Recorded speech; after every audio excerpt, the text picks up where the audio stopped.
Boa noite a todos. Hoje eu e meu grupo apresentaremos o seminário de logística. Adotamos a empresa Clabin, que trabalha no segmento de papel. Os integrantes, eu, Júlio, Gabriel, Karine, Matheus e Tiago. Bom, boa noite a todos. Eu vou falar um pouquinho sobre a origem do papel. Bom, começando antes disso daí, antes da invenção do papel, os homens utilizavam diversas formas de se expressar através da escrita. Na Índia eram utilizadas folhas de palmeiras, os esquimós utilizavam ossos de baleias e dentes de foca. Na China escrevia-se em conchas e cascos de tartaruga. E assim foi até chegar às matérias-primas mais famosas próximas ao papel, que foi o papiro e o pergaminho.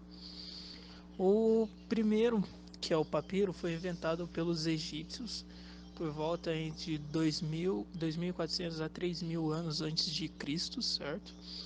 Eles que inventaram o papiro com folhas da planta, que a planta se chama papiro, né? Eles tiravam algumas folhas secas e trançavam em forma para formar o papiro. Logo após isso daí veio o pergaminho, que era mais resistente, pois se tratava de pele animal, geralmente de carneiro, bezerro ou cabra, e tinha um custo muito mais elevado. Os maias e os astecas guardavam os seus livros de matemática, astronomia, medicina em cascas de árvores chamadas de Tonalamat, que foi outro jeito mais próximo do papel aí, do papiro.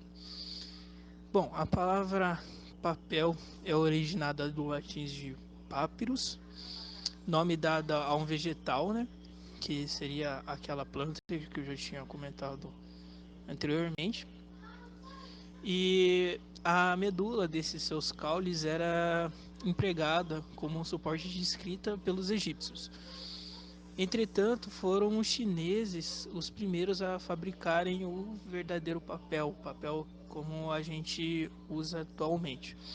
Começando a produção de papel a partir das fibras de bambu e de seda. Bom, dando continuidade. A invenção do papel feita de vegetais foi atribuída aos chineses, como já dito anteriormente. A invenção teria sido obra de um chinês da agricultura, que foi o Tsai Lung, no ano de 103 a.C., que é o papel que a gente utiliza atualmente. A folha de papel foi fabricada na época, seria feita com fibra de Marus papyri, que era outros tipos de ervas chinesas além do bambu, claro. Mas lá por volta de 610 anos depois de Cristo, os monges coreanos que foram enviados para a China pelo rei da Coreia disseminaram um evento também pelo Japão, e eles aprenderam essas técnicas de fabricação e os coreanos começaram a fabricar o papel. Só que eles deram uma modificada. Eles começaram a fazer com restos de tecidos, desprezando os materiais fibrosos, né? Por volta de 795, instalou o Bagdá da Turquia uma fábrica de papel. A indústria floresceu na cidade até o meados do século XV, e em Damasco, na Síria, por volta do século X, começou a fabricação de tapetes de papel. Além desses objetos, também tinha os tapetes, tecidos e outras coisas que ele fazia além do papel, certo? Dando continuidade à introdução, né, à história do papel, é, quando não se utilizava ainda o papel nem o papiro, quando a escrita surgiu, um homem usavam palavras que eram escritas em tabuletas, pedras ou argila, né? E só depois que veio essa introdução do papel na sociedade como uma forma de escrita. Os egípcios, é, eles tiveram essa ideia do papiro aí quando eles perceberam que na margem do rio Nilo, no Egito, cresceu uma planta e essa planta tinha fibra, tinha muitas fibras. Então eles começaram a fazer o papiro no caso, com essas fibras dessas plantas, né? Da famosa papira aí que vocês podem ver no slide. Mas como já dito anteriormente, só foram os chineses que conseguiram fazer esse papel que a gente utiliza até hoje com várias plantas, vários tipos de plantas aí e restos de tecido que eles utilizavam para fazer o papel que a gente conhece hoje em dia. Bom, dando seguimento ao próximo slide, a gente tem os importantes eventos da produção do papel. 105 depois de Cristo foi uma década, o ano que marcou aí, que foi a invenção do papel atribuída por Tsun na China, que foi o primeiro fabricador aí, o primeiro fabricante de papel. Então ele era um agricultor na China e ele viu ali que dava para ser feito o papel com essa textura que a gente conhece hoje, com, com essa claridade, se ele conseguisse pegar as fibras de cânhamo, né, que é uma espécie de planta que ele utilizava lá, ele triturava essa planta e revestia ela com uma fina camada de cálcio, retirada de ossos aí, alumínio e sílica. Então ele revestia esse resto, né, de árvore aí, esse resto da planta que era triturado, ele revestia com isso e formava o papel aí a, que a gente conhece atualmente. Do ano de 1000 até 1830 foram utilizados trapos, restos de pano que eram insumos básicos da indústria do papel. Mas por volta do século XIX, até o século XIX, no caso, né, foi utilizado isso daí. Por volta do século XVII foi quando esse costume foi interrompido, porque o pessoal acreditava que restos de pano contribuíam para a propagação da peste. Então foi uma época, no século XVII, foi quando teve uma pandemia que nem está acontecendo atualmente, e a produção de papel que era feita com trapos velhos foi interrompida, pois acreditava-se que esses trapos das pessoas infectadas podia propagar a peste, né, no caso. Então foi interrompido, mas depois disso voltou a ser utilizado os trapos velhos aí. Em 1719, o naturalista francês Helmont sugere o uso da madeira como matéria-prima para a fabricação de papel. Ele, ao observar que as vespas mastigavam a madeira podre e empregavam a pasta resultante, né, o que sobrava ali para produzir uma substância semelhante ao papel na confecção de seus ninhos. Então ele percebeu, esse francês, né, um naturalista francês, percebeu que as vespas pegavam restos de madeira podre, elas mastigavam aquilo ali, elas utilizavam aquilo ali e faziam ninho. E ele reparou que esses ninhos eram muito parecidos com as substâncias que utilizava para a produção do papel. Então foi ele que pegou e falou, ó, gente, porque não tem como utilizar a madeira aí para a fabricação de papel e acaba com esse negócio de trapos velhos, né? Então foi em 1719 que foi um marco aí para começar a utilização da madeira. Em meados do século XIX, surge a demanda de papel para impressão de livros, jornais e fabricação de produtos de consumo, né?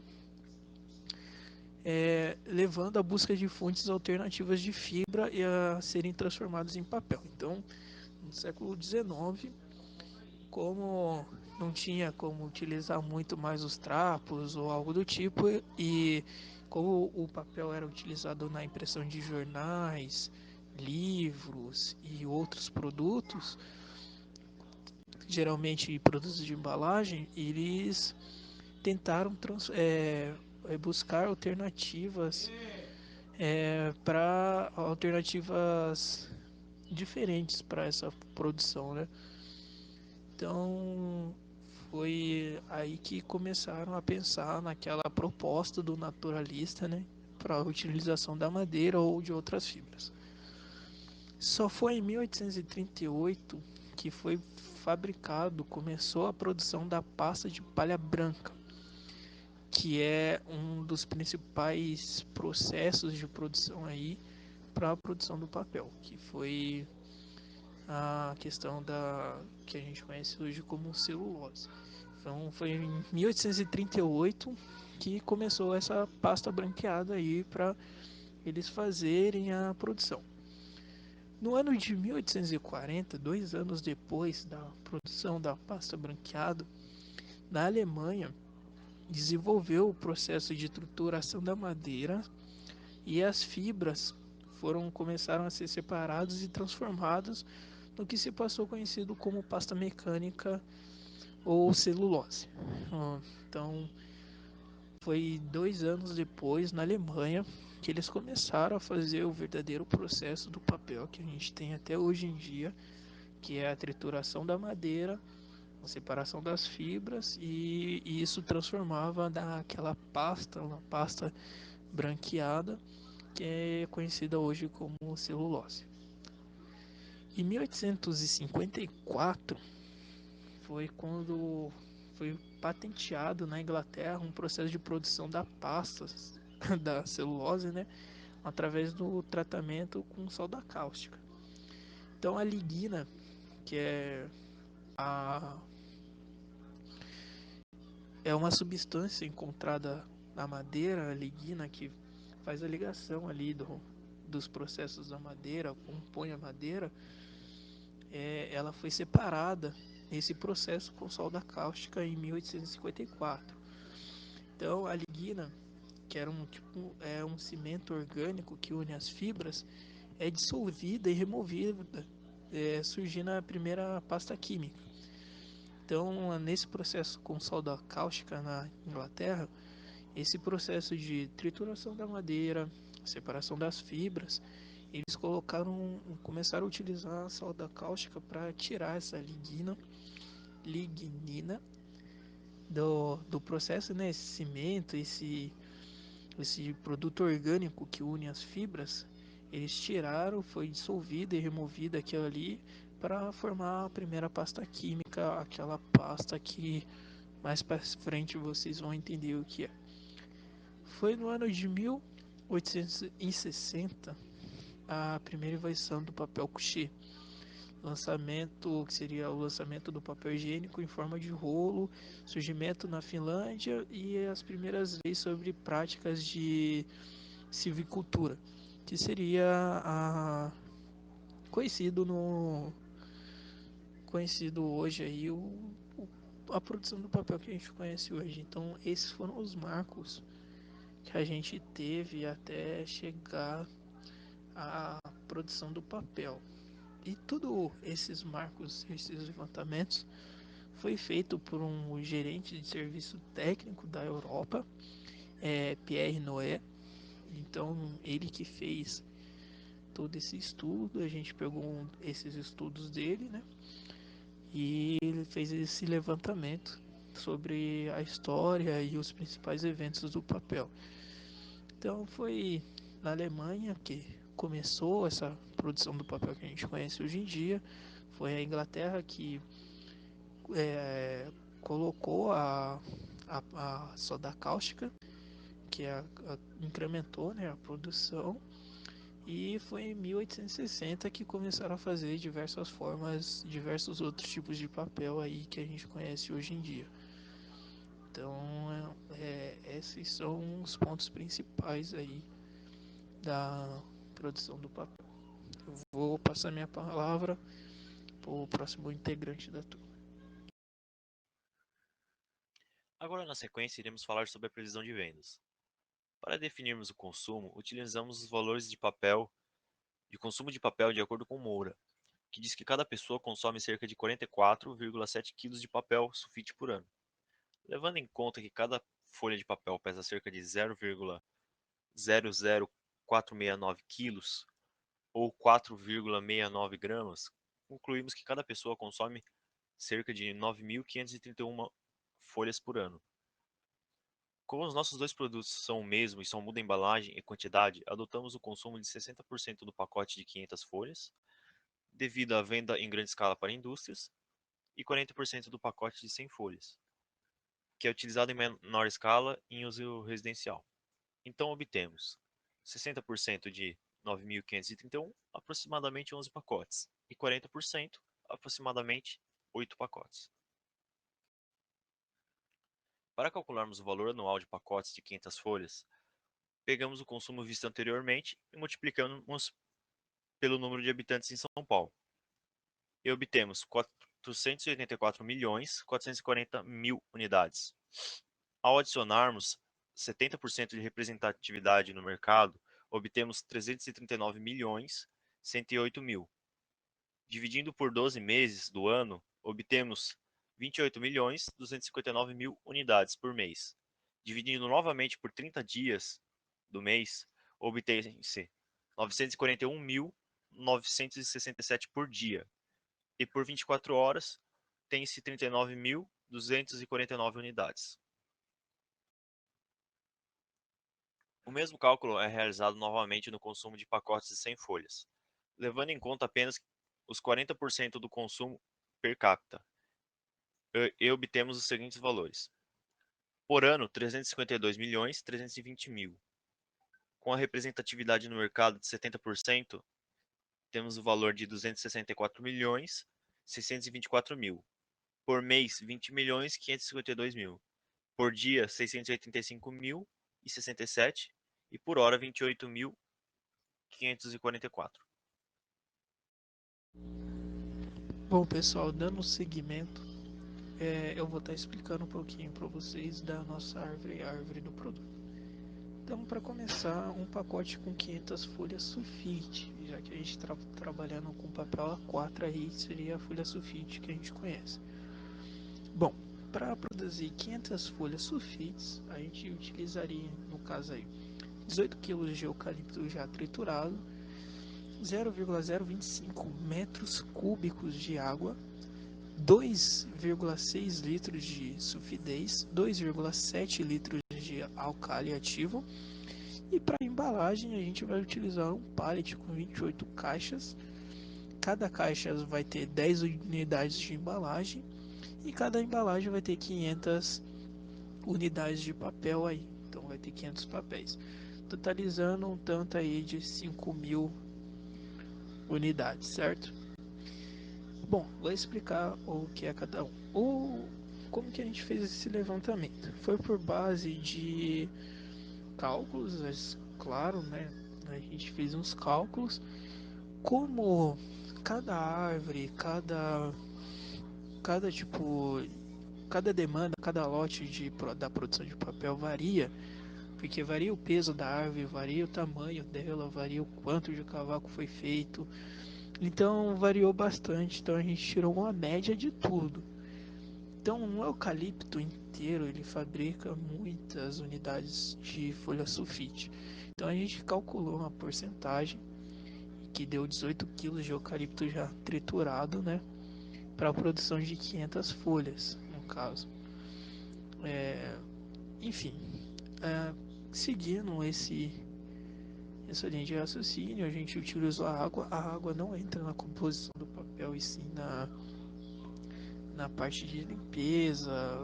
Vai ter algumas moléculas, lógico, mas na parte de limpeza em si. A sulfidez indica o que é a sulfidez, né?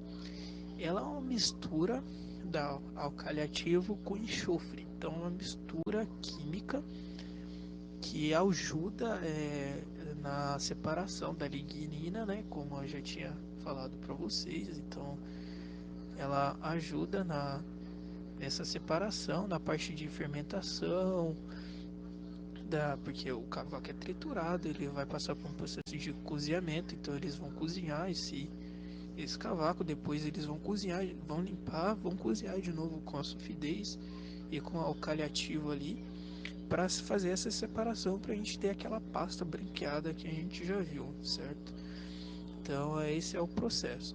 A sulfidez então é a mistura do álcali ativo com enxofre. Então vai ter um enxofre ali, um pouquinho de enxofre nessa mistura química, para a gente ter aquela separação da lignina para todo o processo de produção. A sulfidez com o álcali ativo eles variam muito, pois eles dependem da quantidade de cavaco e da quantidade de lignina que a máquina consegue pegar ali. Então não pode ser muito, também não pode ser muito pouco. Então a gente tirou a média de quanto mais ou menos é utilizado aí, porque varia, como já tinha comentado, varia bastante. Essa sulfidez coletiva é colocado na hora do cozinhamento, então eles vão fazer toda uma análise e depois eles vão acrescentar esses itens. O que é o álcool ativo? O álcool ativo ele é uma mistura química também de hidróxido de sódio com sulfureto de sódio, sulfeto de sódio. Então, é uma mistura de hidróxido de sódio e sulfeto de sódio, sem o enxofre, o álcool ativo. Então, ele é uma mistura desses dois componentes. É claro que tem mais componentes químicos que vão aqui dentro, mas os dois principais, os dois que mais se destacam aí, é esses dois itens, né? Então, ele é um composto químico também que é utilizado para a separação da lignina, um processo de celulose que a gente fala. Então, esse foi os nossos cálculos, nossa linha de pensamento. Não é muito diferente da produção, é exatamente isso que eles fazem, né? Então tem todo um cálculo certinho para ver quantas gramas de eucalipto tem, quanto de água vai ser utilizado para o banho, para o cozinhamento, quanto de produtos químicos que vai ter que entrar ali, enfim, todo esse processo aí. Não esquecendo que dentro desse meio aí tem a solda cáustica, né, que é utilizada para a separação da lignina ali, para dissolver, tirar aquilo ali para separar as fibras mesmo, para fazer aquela pasta. O segundo, o segundo item, né, a segunda árvore, é a mesma coisa praticamente, mudando só algumas algumas propriedades no caso. No caso aqui, o eucalipto a gente vai fazer com um pacote de 100 folhas, que é aquela que a gente compra normalmente, né? Então, o de eucalipto a gente vai usar 3,6 kg ou 3.600 gramas. A água cai de 0,025 para 0,005 metros cúbicos aí. A sulfidez não cai tanto, cai para 1,9 litros e a calha para 1,8 litros aí. O processo de embalagem, no caso, a gente ia fazer com 5.000 também, são 5.000 unidades. Daí é um pallet com 56 caixas. Cada caixa vai 50 pacotes fechados e cada pacote tem 100 folhas. Então vai dar 5.000 também. Os dois, as duas embalagens, no caso. A quantidade, como eu já tinha explicado, foi uma média. Então a gente tirou a média. Vocês podem perceber que não é muito proporcional, principalmente a sulfidez com álcali, a água com eucalipto sim, mas a sulfidez com álcali ativo não são, justamente por causa daquele processo que eu expliquei antes, então tem uma pequena diferença. Ele não pode ser muito, mas também não pode ser pouco. Então a gente fizemos uma média, uma conta para chegar aí A conta está no nosso trabalho, então, enfim, fizemos uma conta para chegar nesse produto final. E é basicamente o mesmo processo, a única coisa que muda é o pacote, né? Uma de 500, outra de 100 folhas. Então, seguindo a lógica, o processo de 500 folhas ele é mais demorado, ele vai mais produtos. Enfim, ele é bem mais customizado, podemos dizer assim. Bom, eu vou passar minha palavra e espero que vocês tenham entendido sobre isso daí. Segundo Carvalho, a curva ABC é um dos melhores métodos de classificação de informações, separando o item de maior importância ou impacto. Para essa classificação, adotamos o grupo A com 80%, grupo B 95%, grupo C 100%.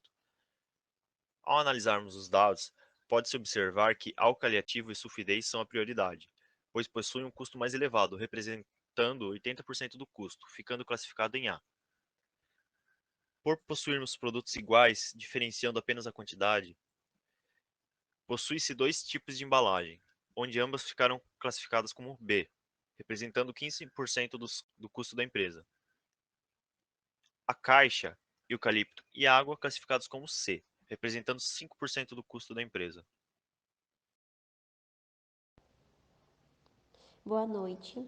Nesse slide, iremos representar a movimentação, entrada e saída de uma peça dentro do sistema de estoque. Nesse caso, iremos representar o álcool ativo por meio do gráfico dente de serra. O gráfico vai trazer para a gente o tempo decorrido para consumo e a quantidade de consumo nesse intervalo de tempo. Conforme podemos ver no nosso gráfico, ele se inicia na parte superior, sendo consumido durante um determinado tempo, até chegar a zero. Isso torna ele um gráfico uniforme, porque imediatamente, quando esse estoque chegou a zero, deu entrada no almoxarifado uma nova quantidade de peças, fazendo com que ele retornasse à posição que ele estava anteriormente. Esse ciclo ele passa a ser constante e repetitivo. Nesse próximo gráfico, podemos notar a mesma situação do anterior. Ele continua apresentando um resultado uniforme. E por que é importante utilizar o gráfico dente de serra? Ele é construído com base na movimentação de estoque e ele mostra a evolução da quantidade de consumo de um item ao longo do tempo. Boa noite, meu nome é Gabriel e eu vou apresentar para vocês um pouco sobre o armazenamento da nossa organização. Os almoxarifados, dependendo da empresa, podem ser de armazéns, depósitos ou centros de distribuição e são indispensáveis para o sucesso dos negócios da empresa. Nos almoxarifados se concentra a maior parte de ativos financeiros da organização. O nosso armazém de matérias-primas vai contar com o maior número de matéria estocada em tanques, onde será transferido através de canos para a mistura e fusão dos componentes químicos.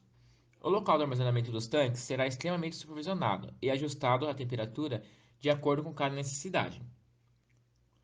Como os produtos utilizam as mesmas matérias-primas, o estoque ficou conjunto. Com base no consumo de 5 dias de produção, fizemos estimativa que utilizaremos 140 mil litros de sulfidez, que serão armazenados em 14 tanques de 13 metros de diâmetro com 9 metros de altura, e 140.800 litros de alcalino ativo, que serão armazenados em 14 tanques de 13 metros de diâmetro com 9 metros de altura.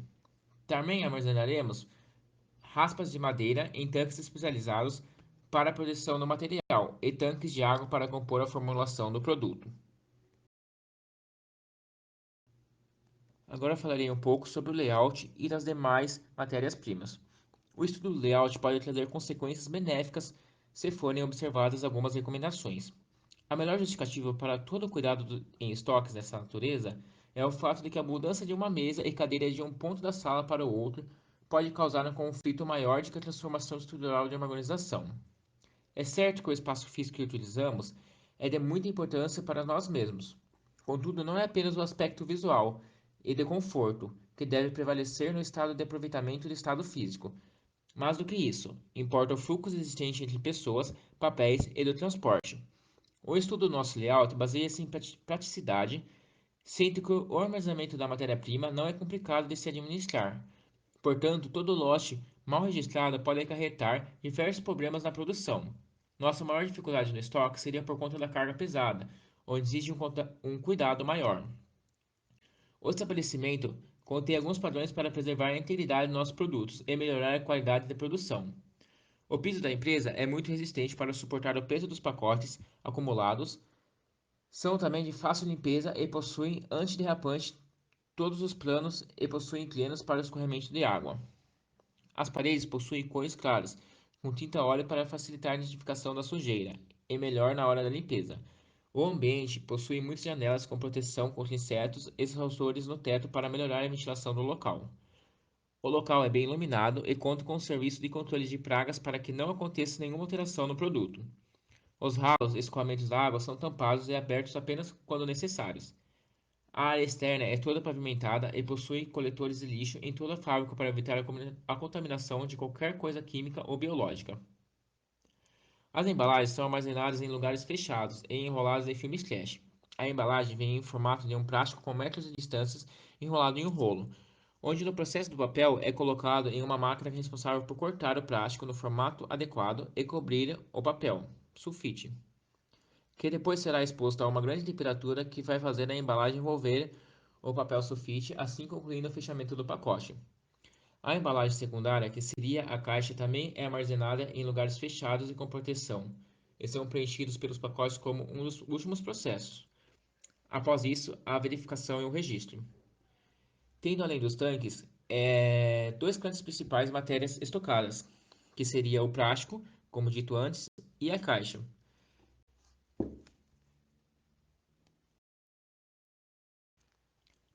Estoque de produto acabado. A logística dos materiais depende de diversos fatores para preservar a mercadoria, e um deles seria o armazenamento de forma que preserve a locomoção dos materiais. O processo de armazenar produtos acabados exige alguns cuidados por parte da empresa. Mesmo que as pessoas tenham a ideia de que basta apenas colocar nas prateleiras ou nos pallets no armazém, o processo de armazenagem exige alguns procedimentos para contribuir com o processo logístico bem mais avançado. Nesse processo é necessário considerar determinados fatores.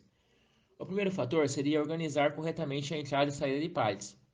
Para armazenar produtos acabados, é importante implantar um controle correto de entrada e saída de todos os itens. Para isso, é preciso contar com um sistema de gerenciamento de estoque que permita fazer o controle automático. O segundo fator seria manter os produtos em embalagens adequadas. Para armazenar produtos acabados, é necessário utilizar embalagens adequadas nos processos logísticos. De forma geral, os produtos são manuseados muitas vezes, tanto no armazém quanto na distribuição do transporte do produto. Com a utilização das embalagens adequadas, garante-se a integridade de cada produto, evitando qualquer avaria durante a movimentação. Além disso, as embalagens também ajudam a identificação e separação. O terceiro fator seria manter um layout adequado para armazenar produtos acabados. O layout do local para armazenar produtos acabados deve ser planejado de forma a tornar mais eficientes as operações do dia a dia. Para isso, é preciso considerar principalmente a movimentação de equipamentos e de operadores e o fluxo de operações. O outro fator seria manter a organização do espaço físico no armazém. Os fatores essenciais para garantir a organização do local para armazenar produtos acabados são básicos: garantir a organização, limpeza e arrumação. Dessa forma, é possível prevenir acidentes, garantindo a integridade dos produtos e dos operadores. Por último, seria garantir um inventário periódico do estoque, para garantir que o estoque físico sempre esteja conforme o estoque contábil. O inventário deve ser feito periodicamente, assegurando que todos os produtos estejam disponíveis para entrega. No produto final, ambos os materiais devem ser armazenados no mesmo local, sendo separado apenas pelo o número de registro e as características da embalagem. Nesse slide, irei explicar como é feita a produção do papel. Assim como a maioria das pessoas sabe, a principal matéria-prima para a produção do papel é a madeira. Então, tudo começa com a colheita da madeira. Depois, elas são levadas para as fábricas e, após serem cortadas, elas passam por um descascador e um picador. E de lá elas saem na forma de pequenas lascas. Depois, passa para o processo de cozimento. Num tanque chamado digestor, os cavacos são cozidos dentro de um líquido composto por água e alguns outros agentes químicos, e o resultado desse cozimento é chamado de polpa. A polpa, ela passa por um processo de lavagem em tanques e centrífugas, onde são extraídos os cavacos que não se dissolveram e algumas outras impurezas. Depois ela é deixada em repouso em outro tanque, numa etapa chamada de branqueamento. A etapa do branqueamento serve para separar a celulose de outros resíduos. A polpa de celulose, ainda com alto teor de água, passa por uma máquina chamada mesa plana, que transforma essa massa úmida em uma grande folha contínua e lisinha. Essa grande folha, ela é movida por uma esteira rolante e passa por vários rolos de prensagem e secagem com ar quente. O ar quente serve para retirar o excesso de água, compactar o papel e alisar a folha. E depois, finalmente, a folha passa por um aparelho chamado enroladeira e por rolos de rebobinagem, que aí é o processo de enrolamento por bobina e rolo, onde o papel se desloca da esteira rolante e forma enormes rolos, estando pronto para o corte e empacotamento e assim sendo direcionado para a venda. Estoque intermediário. O pallet usado será de madeira, pois não é um produto alimentício e tem menos custo. O pallet convencional conservará suas medidas. Esses pallets serão armazenados em porta-pallets, portanto serão possível empilhar apenas 3 pallets por conta do peso, assim não forçando muitas vigas e facilitando o acesso. Ao realizar todos os processos, a amarração da carga garantirá uma melhor locomoção, garantindo sua firmeza e estabilidade do produto. Feito isso, reduziremos o custo com materiais e embalagens e meios que custariam valores elevados para segurar a carga. Ao finalizar o produto, os pallets serão armazenados em um local coberto e diariamente higienizado. Os pallets ficarão empilhados em 3 por 14 lacunas e se sustentarão em vigas, os separando. Nisso, os corredores serão separados por letras e todos os itens deverão ser registrados de acordo com sua localização. Para a estocagem de 5 dias de produção, será utilizado 230 porta-pallets com 42 espaços cada, assim dispondo de 9.660 espaços, suficiente para acomodar a produção nesse período, que é de aproximadamente 8.410 pallets com pacotes de 500 folhas e de aproximadamente 1.233 pallets com pacotes de 100 folhas. Para acomodar esse estoque, o armazenamento terá 13.000 metros quadrados.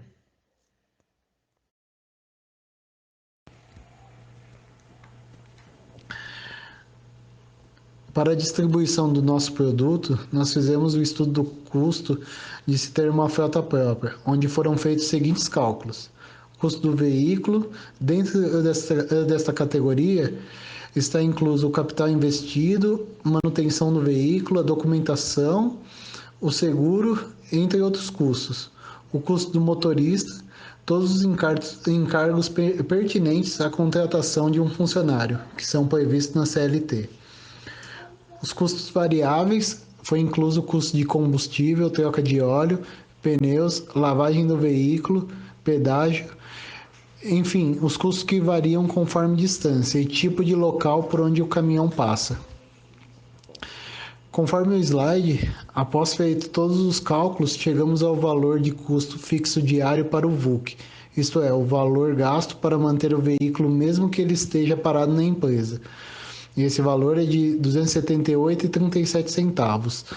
E isso é um investimento alto, visto que para alcançar a porcentagem de frete por valor de nota próximo dos custos que seria de uma carreta, conforme veremos mais à frente, seria necessário no mínimo 2 viagens diárias do VUC com carga completa e a curta distância para valer o investimento deste caminhão para a empresa.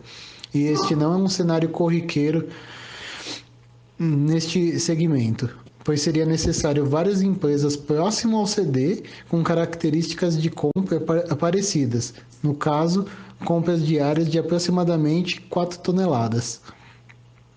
Outro cenário seria utilizar este caminhão com várias entregas pequenas, a carga fracionada, mas fica inviável devido aos custos variáveis aumentar por conta do aumento de quilometragem e pelo tempo em que o caminhão ficaria para fazer as entregas. Muito provável que ele não conseguiria sair 2 vezes no dia com carga completa para fazer valer o investimento.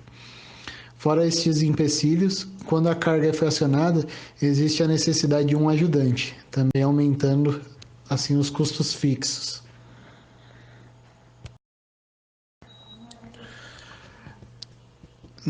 Neste slide apresentamos os cálculos referentes a uma carreta para distribuição. E igual ao VUC, foi feito os cálculos dos custos fixos, variáveis e custos com motoristas. No caso da carreta, os custos tendem a ser mais altos em relação ao tamanho também do veículo. Na situação de nossa empresa, com sede no interior de São Paulo, o investimento de uma carreta se torna vantajoso, já que além de cargas fechadas diárias para os clientes dentro do estado, ainda existem as exportações e as transferências para a Grande São Paulo, gerando assim um alto volume de trabalho para este caminhão com um valor de frete reduzido, mesmo que em um caminhão deste porte. Fora isso, com o caminhão sendo utilizado nestas condições, existe um menor custo de manutenção, podendo ser feitas as trocas de óleos no limite de quilometragem e não tendo desgaste excessivo dos pneus, já que a maior parte do tempo ele será utilizado em rodovias com boa pavimentação, como Castelo Branco, Anchieta.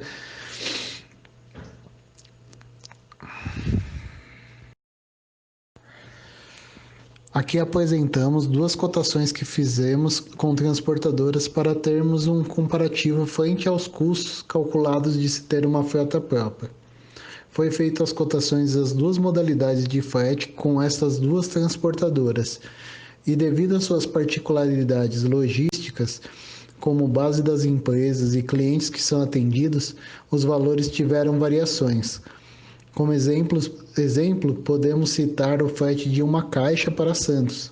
Devido à transportadora Transbom ter fretes diários para lá, foi feito um valor especial para a empresa.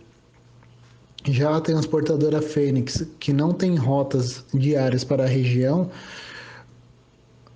por isso o valor ficou maior e o tempo de entrega também aumentou. As cotações de frete de carga fechada foram mais parelhas percentualmente, já que não existem fatores externos que influenciam na cotação.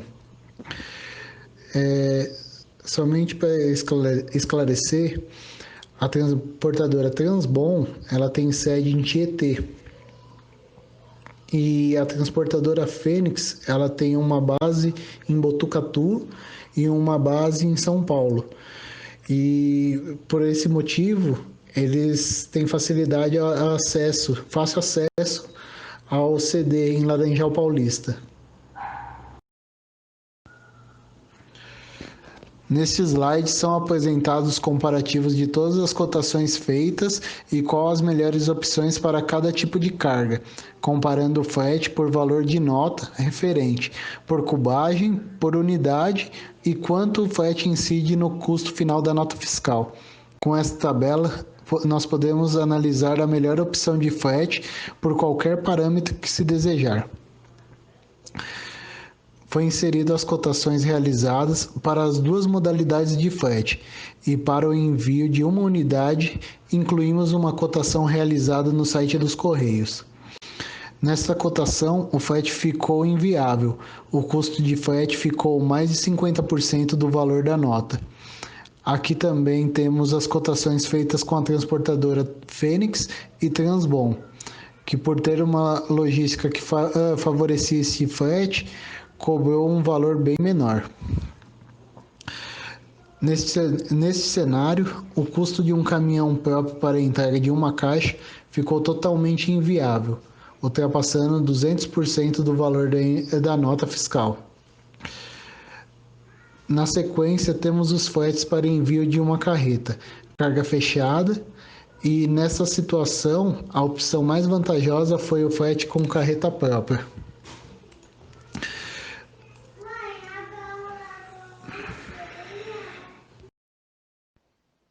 Com esse trabalho, concluímos então que a logística vem ganhando cada dia mais importância nas relações comerciais. Um planejamento logístico eficiente é crucial para que o negócio se destaque diante da concorrência, ainda mais no cenário globalizado como o que estamos vivendo e principalmente com as empresas buscando mais agilidade em seus processos. Basicamente, a elaboração de um bom planejamento logístico é responsável por reduzir custos de produção e de armazenagem e aumentar a velocidade de entrega de seu produto. Quando se fala em planejamento logístico, significa pensar em como entregar da forma mais rápida ao cliente um produto de qualidade e com o menor gasto possível. E como fazer isso? A logística ela permite você ter mais eficiência e agilidade no processo.